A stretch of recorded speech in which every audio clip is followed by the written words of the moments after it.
Hey, what's going on, guys? My name is Matthew Joes, and today I'm bringing you the cardiovascular system and the regulation function. So, how the neuro and the hormonal function affects the cardiovascular system and the physiology and the mean arterial pressure behind it. So, this is the fifth video in the series of the cardiovascular physiology. If you haven't watched the previous videos, I recommend that you go and watch the previous ones. But if you're here specifically for this one, then enjoy the video. So, the extrinsic control of cardiovascular function, the main thing that we're as clinicians and physicians we're interested is in the blood pressure or the mean arterial pressure. This is basically the same thing as the pressure exerted by the blood on the arteries. And there's two types of extrinsic control: neural control of the mean arterial pressure and hormonal control. Now, neural control of mean arterial pressure usually involves reflexes of the autonomic nervous system. And you know the autonomic nervous system contains both parasympathetic and sympathetic nervous system. And the main two things that are required for this detection for the changes to be detected in the environment are known as arterial baroreceptors and chemoreceptors. So you need a baroreceptor, which basically detects any change in pressure in the environment, and chemoreceptors, which detect any change in pH or the levels of oxygen or the levels of carbon dioxide. So this is just a diagram on the screen now. It shows basically all the different inputs that you can have. So you have baroreceptors in your venous and cardiac baroreceptors. You have arterial chemoreceptors, so that detect chemical change, such as pH and stuff. You got proprioceptors in muscles and joints, and you have receptors in the internal organs. So they all then, relay onto the spinal cord. From there, they move up into the medulla oblongata, or the cardiovascular center in the medulla oblongata, to bring about the right response. So the first one we're going to look at are the baroreceptors in the arteries. They're specialized mechanoreceptors, and they basically detect arterial pressure, and they're located in the aortic arch as well as the carotid sinuses. So they respond to stretch produced on the arterial walls due to increased blood pressure, and the baroreceptors, once they detect this increase in blood pressure, they send signals to the cardiac center in the medulla.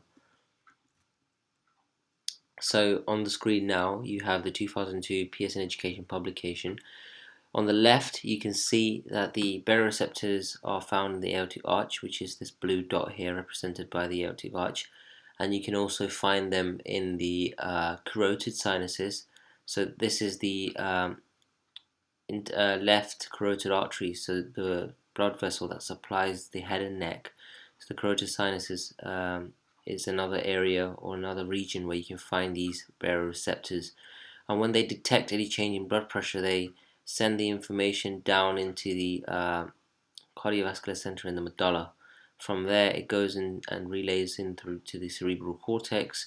And then, in the case where the pressure is too high, you would need to decrease the pumping action of the heart, so decrease the heart rate, so it goes down the parasympathetic route, which then affects the has a effect on the SA node or the AV node, and decreasing basically the pumping of the heart. So inevitably you decrease the heart rate, which also decreases cardiac output. So therefore, overall decreases the pressure. Now, the chemoreceptors are located in the carotid sinus, and they're responsive to changes in levels of O2 and CO2. It's not in just the blood that they respond, they also are responsive to the changes of O2 and CO2 in the cerebrospinal fluid. So this is the fluid that runs through your nervous system, so through your spinal cord and in your brain and things. So the chemoreceptors signal the vasomotor center of the medulla, whereas if you remember, the baroreceptors signals the cardiac center in the medulla. So this, you need to be aware they signal, the final signal is in the medulla, but they have two different centers. So changes in the levels of O2 or CO2 triggers the activation of either a cardioaccelerator reflex or cardioinhibitory. So cardioaccelerator means, if the levels of O2 are low and CO2 is high, you need to pump, you need to have increase the venous return, so therefore more blood is being pumped out from the heart into the pulmonary circulation, so CO2 can be expelled and O2 can be inhaled. And cardio-inhibitory is when your levels of O2 is really high and your CO2 is really low, so you don't need the heart to beat fast and increase the heart rate. Now, the cardiac accelerator reflex, so it's activated by, as I said, decreased levels of O2, and at this point sympathetic stimulation kicks in and the SA node is told to fire with a higher frequency. The electrical activity spreads more, the delay between the AV delay is decreased, overall the heart rate increases, and the vasomotor center of the medulla is what controls the cardiac accelerator reflex. Right, in the medulla, stimulates vascular smooth muscle and vasoconstriction, producing increased blood pressure and increased venous return. Cardiac inhibitory center is activated by increased baroreceptor activity and increased levels of O2. This results in a decrease in heart rate and brings about vasodilation to decrease blood pressure. Now, again, the same diagram on the board. So, how does hormonal control regulate mean arterial pressure? Hormones may produce direct effects on the heart or the vascular smooth muscle as well. So, hormones controlling the mean arterial pressure include hormones such as epinephrine, norepinephrine, vasopressin, or antidiuretic hormone, which is a vasopressin, and the renin-angiotensin system, aldosterone. The thyroid hormones like T4 and T3 also has an effect, and ANP, atrial natriuretic peptide, also has an effect, and we will go through how they have an effect. Epinephrine, norepinephrine increase. So norepinephrine and epinephrine is referred to as adrenaline and noradrenaline respectively in terms of UK, and they are involved in increasing heart rate. And norepinephrine, if you remember from my previous video or from your background knowledge of the heart and the cardiovascular physiology, you would know that norepinephrine is the neurotransmitter that's released via the sympathetic nervous system, and epinephrine, i.e. adrenaline, is released from the adrenal medulla in response to release of norepinephrine. So at the end of the day, they both increase heart rate, increase stroke volume because it increases contractility, so overall increasing cardiac output. They also increase total peripheral resistance, stimulates vascular smooth muscle resulting in vasoconstriction, and increases central venous pressure and mean arterial pressure. Other hormones like ADH and the renin-angiotensin system, aldosterone, produce vasoconstriction and increase blood volume and increase your blood pressure as well.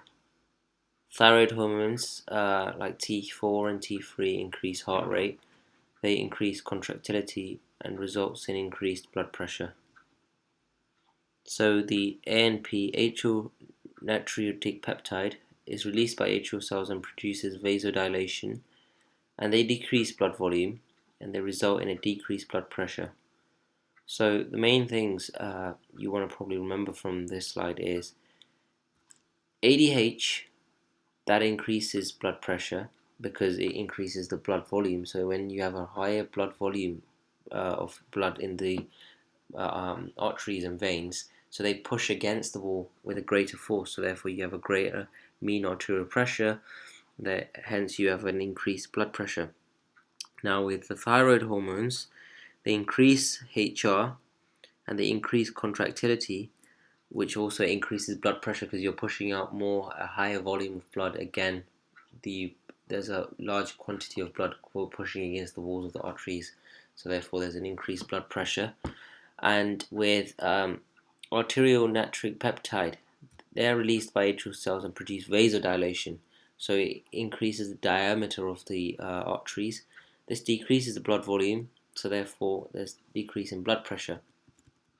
And the previous one was epinephrine and norepinephrine, which increases central venous pressure and increases mean arterial pressure, hence increases blood pressure too. So hopefully that's the neuro and hormonal control of the heart. Hopefully you've enjoyed the video. If you'd like to see more videos and contents like this, you can always visit our website at www.royalchristcollege.co.uk. I will have the link in the description. If you'd like to post videos like this on our channel, please go to the website and follow the instructions on how to submit your work and what is required of you. And on behalf of RCC, my name is Matthew Joes. It's been a pleasure making the videos. Please do rate, like, and subscribe, as well as comment on the videos. Thank you.